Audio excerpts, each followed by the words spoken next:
అందరికీ praise the lord. దేవుని వాక్యాన్ని ధ్యానిద్దాము. కీర్తన 16 మొదటి 2 వచనాలు చూసుకుందాము. దేవా, నీ శరణు జొచ్చి ఉన్నాను, నన్ను కాపాడుదుము. నీవే ప్రభువు, నీకంటే నాకు క్షేమాధారమేదియు లేదని యెహోవాతో నేను మనవి చేయుదును. 16వ కీర్తన దావీద్ మహారాజు రాశాడు. ఈ కీర్తనలో మనం చూసినట్లయితే దావీదు దేవుని మీద, త్రియేక దేవుని మీద విశ్వాసం ఉంచి ఆయనను హత్తుకొని ఆయన బిడ్డగా జీవించి ఆయన ద్వారా ఆశీర్వదింపబడ్డాడు అని దేవుని వాక్యంలో ఈ 16వ కీర్తనలో మనం చూస్తున్నాం. కాబట్టి దావీదు ఎలాగైతే దేవుణ్ణి సంపూర్ణంగా విశ్వసించి దేవుణ్ణి హత్తుకొని దేవుని బిడ్డగా జీవించి దేవునికి తన జీవితాన్ని సమర్పించుకున్నాడో, అలాగే మనం కూడా దేవునికి ఎందు సంపూర్ణ విశ్వాసము, విధేయత, సమర్పణతో జీవించినట్లయితే దావీదుకి దేవుడు అనుగ్రహించిన ఈ ఆశీర్వాదాలన్నీ కూడా మనం కూడా అనుభవించవచ్చు అని దేవుని వాక్యం మనకి బోధిస్తుంది. ఈ కీర్తన 16లో దావీదుని దేవుడు ఎలా దీవించాడో మనం చూస్తున్నాము. ఇందులో ప్రాముఖ్యంగా 10 ఆశీర్వాదాలని ఇక్కడ రాయబడినట్లు మనం చూస్తున్నాం. మొట్టమొదటిగా మనం చూసినట్లయితే దావీదు చెప్తున్నాడు, దేవా, నీ శరణు జొచ్చి ఉన్నాను, నన్ను కాపాడుము. అంటే దేవుని యందు ఆశ్రయ దుర్గంగా చేసుకున్నాడు. దేవుని యొక్క భద్రతను కోరినట్టు మనం చూస్తున్నాము.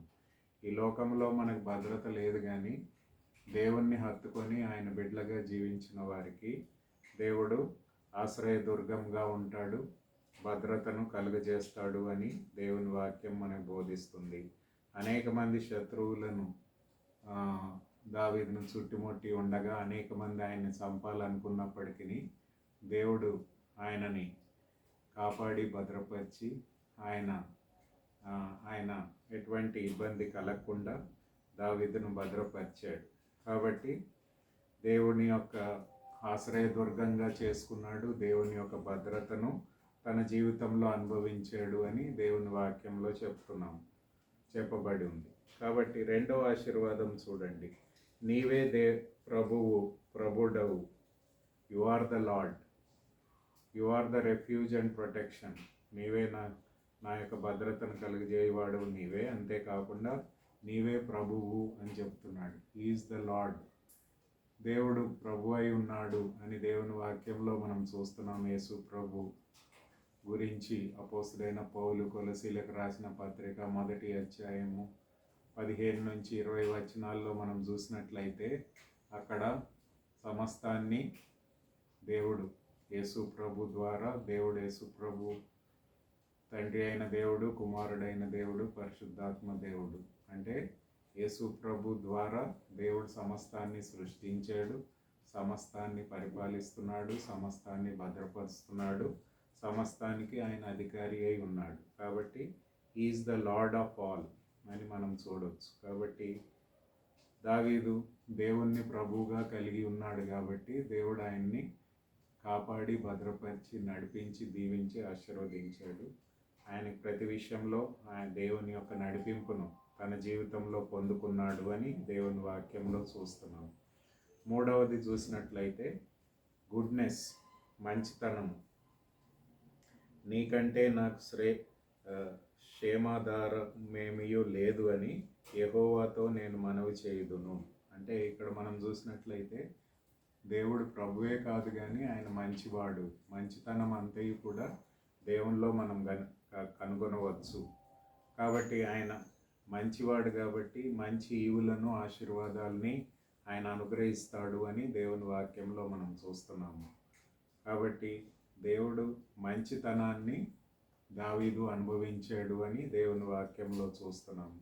145వ కీర్తన 15-16 వచనాల్లో మనము దేవుడు ఎలాంటి దేవుని యొక్క మంచితనము అక్కడ మనకు కనిపిస్తుంది. 145వ కీర్తన 15-16 వచనాల్లో మనం చూసినట్లయితే సర్వజీవుల కన్నులు నీ వైపు చూస్తున్నవి. తగిన కాలమందు నీవు వారికి ఆహారం ఇచ్చుదువు. నీవు నీ గుప్పిళ్లను విప్పి ప్రతి జీవి కోరికలను తృప్తిపరుచుచున్నావు. ఇక్కడ మనం చూసినట్లయితే దేవుడు ప్రతి ఒక్కరిని ప్రేమించి వారికి మంచి ఈవులను ఆశీర్వాదాలను అనుగ్రహిస్తున్నాడు అని 145వ కీర్తన 15-16 వచనాల్లో మనం చూస్తున్నాం. కాబట్టి దేవుని మంచితనాన్ని కూడా దావీదు అనుభవించాడు. దేవుని యొక్క భద్రతను అనుభవించాడు. దేవుడు ఆయనకు ప్రభువుగా ఉండి నడిపించాడు. మూడవదిగా దేవుని మంచితనాన్ని తన జీవితంలో అనుభవించాడు అని దేవుని వాక్యంలో మనం చూస్తున్నాము. నాలుగవదిగా మనం చూసినట్లయితే దేవుడే ఆయన యొక్క ఆయన స్వాస్థ్యము అని మనం చూస్తున్నాము. God was his inheritance. Jehovah నా స్వాస్థ్య భాగము 5వ వచనంలో చూస్తున్నాం. నా పానీయ భాగము, నీవే నా భాగమును కాపాడుచున్నావు అని అక్కడ రాయబడి ఉంది. యెహోవా నా స్వాస్థ్య భాగము, నా పానీయ భాగము, నీవే నా భాగమును కాపాడుచున్నావు 5వ వచనంలో చూస్తున్నాం. అంటే దేవుడే నా స్వాస్థ్యము అని చెప్తున్నాడు. మరి దావీదు మరి ఒక తన పుట్టిన ఇంట్లో మనం చూసినట్లయితే చాలామంది బ్రదర్స్ ఆయనకు ఉన్నారు. కాబట్టి ఆయన చివరివాడు. కాబట్టి మోస్ట్లీ ఆయనకి ఎలాంటి స్వాస్థ్యం కూడా లేదు. అయినప్పటికీ దేవుని వాక్యంలో చెప్తున్నాడు ఏంటంటే దేవుడే నా స్వాస్థ్యము, దేవుని ద్వారానే నేను స్వాస్థ్యాన్ని పొందుకున్నాను అని చెప్తున్నాడు. కాబట్టి దేవుని బిడ్డలుగా మార్చబడిన వారు దేవుణ్ణి స్వాస్థ్యంగా కలిగి ఉంటారు అని దేవుని వాక్యం చెప్తుంది. అందుకని ఎఫెసీ పత్రిక 1వ అధ్యాయం 12వ వచనంలో కూడా దేవుడు మనల్ని తన స్వాస్థ్యంగా చేసుకున్నాడు అని అక్కడ రాయబడి ఉంది. కాబట్టి దేవుని బిడ్డలుగా మార్చబడిన వారు దేవుణ్ణి స్వాస్థ్యంగా పొందుకుంటారు. దేవుడే వాళ్ళని స్వాస్థ్యంగా చేసుకుంటాడు అని దేవుని వాక్యం చెప్తుంది. మరి పాత నిబంధనలో చూస్తే మరి ప్రీస్టులు, యాజకులు, లేవీలకి మరి భూమి పంపకం ఉండదు. వాళ్ళకు మట్టుకు ఎలాంటి ఆస్తిపాస్తులు ఉండవు. అయినప్పటికీ దేవుడు అన్నాడు, నేనే వాళ్ళకి స్వాస్థ్యమై ఉన్నాను అని చెప్పాడు. కాబట్టి దేవుడే వాళ్ళ స్వాస్థ్యంగా ఉన్నాడు అని మనం చూస్తున్నాం. అందుకని దావీదు కూడా ఇక్కడ ఏమంటున్నాడంటే దేవుడే నా స్వాస్థ్యమై ఉన్నాడు అని చెప్తున్నాడు. కాబట్టి ఎఫెసీ 1:12లో కూడా మనం చూసినట్లయితే దేవుడు మనల్ని తన స్వాస్థ్యంగా చేసుకొని తన పరలోక స్వాస్థ్యాన్ని మనకు అనుగ్రహిస్తాడు అని వాక్యంలో రాయబడి ఉంది. అలాగే మనం చూసినట్లయితే 6వ వచనంలో ఏమంటాడంటే మనోహరమైన స్థలములలో నాకు పాలు ప్రాప్తించెను, శ్రేష్టమైన స్వాస్థ్యాన్ని నాకు కలిగెను, డిలైట్ఫుల్ ఇన్హెరిటెన్స్ అనే వాక్యాన్ని మనం చూస్తున్నాం. కాబట్టి దేవుడు భద్రపరిచాడు, దేవుడు తనకు ప్రభువుగా ఉన్నాడు, దేవుడు మంచితనాన్ని చూపించి ఆయనని ప్రత్యేకంగా ఆశీర్వదించాడు, దేవుడే తన స్వాస్థ్యంగా ఉన్నాడు. అంతేకాకుండా మరి మనోహర స్థలములలో నాకు పాలు ప్రాప్తించెను, శ్రేష్టమైన స్వాస్థ్యాన్ని నాకు కలిగెను 6వ వచనంలో ఉంది. మరి శ్రేష్టమైన స్వాస్థ్యాన్ని, డిలైట్ఫుల్ ఇన్హెరిటెన్స్ అని మాటని ఇక్కడ ఇంగ్లీష్లో వాడబడి ఉంది. కాబట్టి దేవుణ్ణి హత్తుకున్న వారు, యేసు ప్రభువుని రక్షకుడిగా ప్రభువుగా కలిగిన వారు దావీదు లాంటి ఆశీర్వాదాలను పొందుకుంటారు. మరి దేవుడు మనల్ని స్వాస్థ్యంగా చేసుకోవడమే కాకుండా దేవుని స్వాస్థ్యాన్ని మనం అనుభవిస్తాము అని దేవుని వాక్యం మనకు బోధిస్తుంది. అందుకనే దావీదు అంటున్నాడు, శ్రేష్టమైన స్వాస్థ్యాన్ని నాకు కలిగెను అని అంటున్నాడు. అంటే దేవుడు ఆయనకి శ్రేష్టమైన వాటిల్ని అనుగ్రహించాడు. మరి నిజమే కదా, దేవుడు అన్నాడు దావీదుని, నీ యొక్క సంతానాన్ని నేను ఆశీర్వదిస్తాను, నీ నీ నీ రాజ్యాన్ని స్థిరపరిచి నెలకొల్పుతాను అని అన్నాడు. మరి దావీదు వంశంలోనే యేసు ప్రభు వచ్చి దేవుని రాజ్యాన్ని స్థాపించి దావీదు వంశావళిని కాపాడడమే కాకుండా నిత్యమైన రాజ్యంగా దాన్ని స్థిరపరిచాడు అని దేవుని వాక్యంలో మనం చూస్తున్నాము. కాబట్టి ఇది 5వ ఆశీర్వాదాన్ని పొందుకుంటున్నాడు. దేవుని భద్రతను పొందుకున్నాడు, దేవుడు ప్రభువుగా ఉన్నాడు, దేవుని మంచితనాన్ని పొందుకున్నాడు, దేవుడే తన స్వాస్థ్యంగా ఉన్నాడు, దేవుడే ఆయనకి మనోహరమైన స్వాస్థ్యాన్ని, శ్రేష్టమైన స్వాస్థ్యాన్ని అనుగ్రహించాడు. అంతేకాకుండా 7వ వచనంలో ఏం చెప్తాడంటే, నా రాత్రి కాలములో నా అంతర్యం నాకు బోధిస్తున్నది. అంటే దేవుడిని హత్తుకొని దేవుని బిడ్డలుగా ఉండేవారికి దేవుడు అంటున్నాడు, వాళ్ళ హృదయములో దైవ జ్ఞానాన్ని దేవుడు అనుగ్రహిస్తాడు అని చెప్తున్నాడు. కాబట్టి కౌన్సిల్, దేవుని బిడ్డలుగా మార్చబడిన వారు దేవుడు వారి హృదయంలోంచి వారికి జ్ఞానాన్ని, అంటే నడిపింపును దేవుడు అనుగ్రహిస్తాడు. అయితే దావీదు అంటున్నాడు, నా హృదయము నాకు బోధిస్తుంది, నాకు ఎలా నడుచుకోవాలో బోధిస్తుంది అని చెప్తున్నాడు. కాబట్టి మనం కూడా దేవుని బిడ్డలుగా మార్చబడితే మన అంతరంగంలోంచి దేవుడు మనకి జ్ఞానాన్ని, నడిపింపును బోధించబడ్డము జరుగుతుంది అని దేవుని వాక్యం ద్వారా మనం తెలుసుకుంటున్నాం. అంతేకాకుండా 7వదిగా గ్లాడ్నెస్ ఆఫ్ హార్ట్, హృదయంలో నిజమైన సంతోషం, సమాధానాన్ని దావీదు పొందుకున్నాడు అని దేవుని వాక్యంలో మనం చూస్తున్నాము. కాబట్టి gladness of heart, eternal happiness and peace, నిశ్చయమైన సంతోషం, సమాధానాన్ని కూడా దావీదు దేవుని ద్వారా పొందుకున్నాడు అని దేవుని వాక్యంలో మనం చూస్తున్నాం. 9వ వచనంలో చూసినట్లయితే, నా హృదయము సంతోషిస్తున్నది, నా ఆత్మ హర్షించుచున్నది అని అక్కడ రాయబడి ఉంది. కాబట్టి గ్లాడ్నెస్ ఆఫ్ హార్ట్, హృదయంలో సంతోషము, ఆత్మలో హర్షించబడ్డము దేవుని ద్వారా విశ్వాసిగా మనం కూడా పొందుకోవచ్చు అని దేవుని వాక్యం మనకు బోధిస్తుంది. కాబట్టి ఇవన్నీ ఆశీర్వాదాలు దావీదు దేవుని ద్వారా పొందుకున్నాడు అని దేవుని వాక్యం మనకు బోధిస్తుంది. కాబట్టి ఇటర్నల్ హ్యాపీనెస్ అండ్ పీస్, నిత్యమైన సంతోషం, సమాధానాన్ని కూడా దేవుని ద్వారా ఆయన పొందుకున్నాడు అని దేవుని వాక్యం మనకు బోధిస్తుంది. అలాగే మరి you will not abandon me to the grave, అంటే దేవుడు నన్ను మరి మరణానికి, లేకపోతే నా యొక్క శరీరాన్ని కుళ్ళిపోనీయవు అని దావీదు ఇక్కడ తన ప్రవచనాత్మకంగా మనకు చెప్తున్నాడు. చూడండి, 10వ వచనంలో, నా శరీరము కూడా సురక్షితముగా నివసించుచున్నది, ఎందుకనగా నీవు నా ఆత్మను పాతాళములో విడిచిపెట్టవు, నీ పరిశుద్ధుని కుళ్ళు పట్టనీయవు. కాబట్టి దావీదు అంటున్నాడు, నేను కుళ్ళిపోను, నా ఆత్మ మరి నేను ఒకవేళ చనిపోయినా నా యొక్క ఆత్మ దేవుని దగ్గరికి వెళ్తుంది అని చెప్తున్నాడు. You will not abandon me to the grave.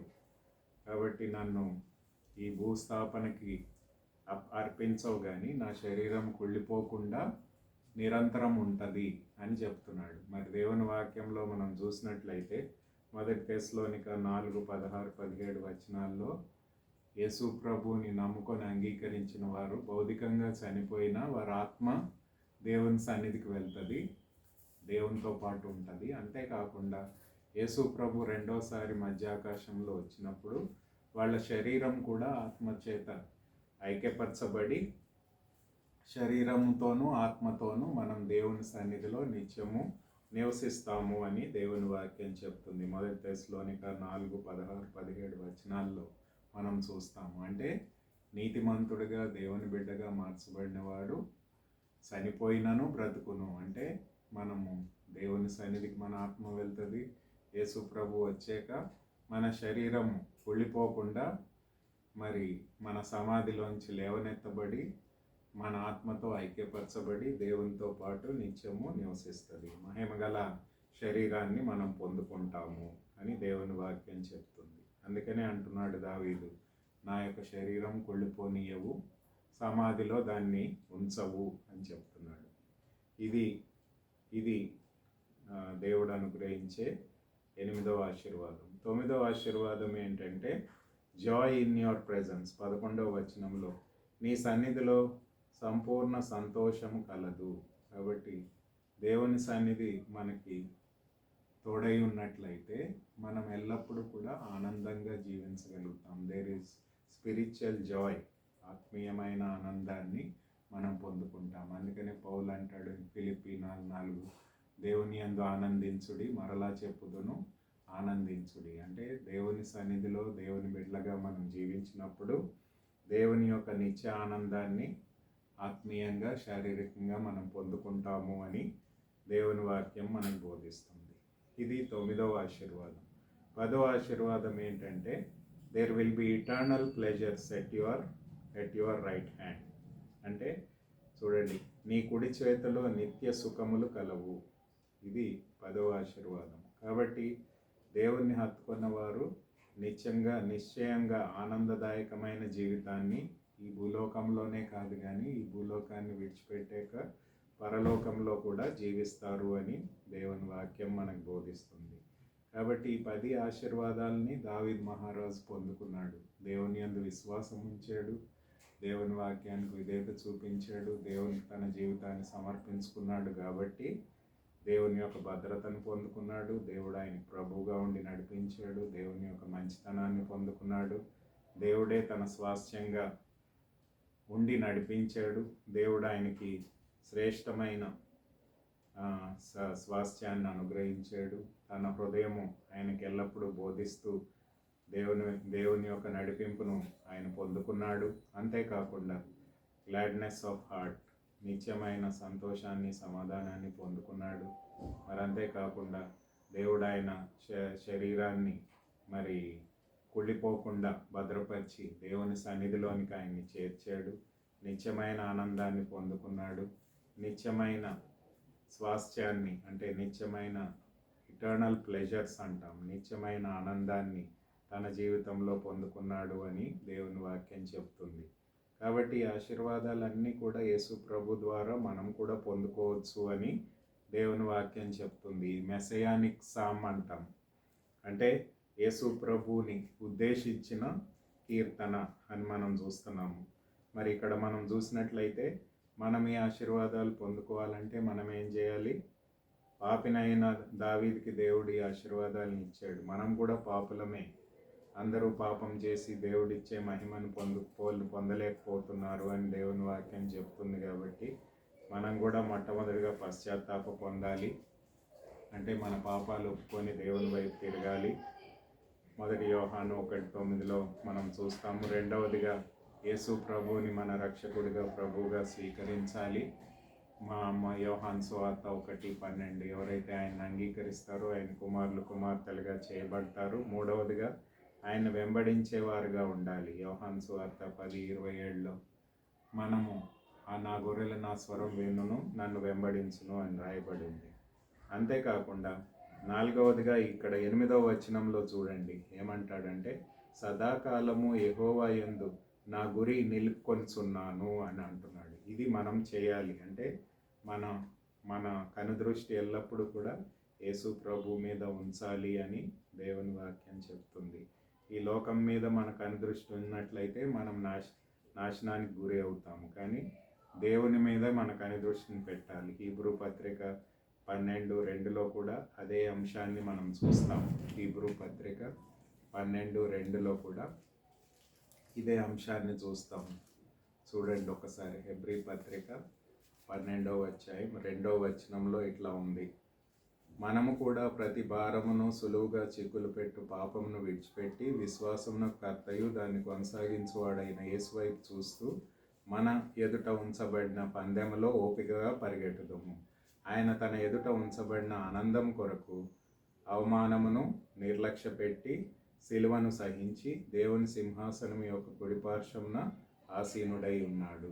అంటే యేసు ప్రభు ఈ లోకంలో ఎలా జీవించాడో అలాగ మనం కూడా దేవుని వైపు సంపూర్ణంగా మన కనుదృష్టిని పెట్టుకొని సమస్యలు ఇబ్బందులు వచ్చినప్పటికీ ఆయన శక్తితో ఆయన నడిపింపుతో మనం వాటిని ఎదుర్కొని జయించి దేవుని సన్నిధిని, మరి దేవుడు తండ్రి కుడిపార్శ్వమున కూర్చొని ఉన్నాడు కాబట్టి ఆ స్థానానికి మనం కూడా చేరాలని దేవుడు కోరుతున్నాడు.